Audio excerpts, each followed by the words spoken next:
In 1692, the town of Salem looked peaceful, but darkness hid behind every door. Whispers of witchcraft spread like wildfire. Every night, strange lights danced in the forest. People said the witches were calling the devil himself. Then one night, a young girl named Eleanor vanished. The townsfolk searched everywhere, but all they found was her black hat near an old oak tree. Old women were accused. Children cried in fear. No one trusted anyone, not even family. A man named Thomas Gray, a local teacher, refused to believe the stories. He said, "There's no witch here, only fear." But fear was more powerful than truth. One stormy night, Thomas heard a knock on his door.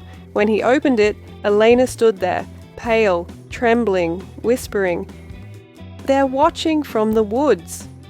Before he could speak, lightning struck the ground behind her, and when the light faded, she was gone again. Days later, the church bell rang on its own. The ground cracked near the forest, and an old diary surfaced, signed in blood, "The Witches of Salem." Even today, locals say when the wind blows through the forest at midnight, you can hear Elena's voice whispering, "They never left."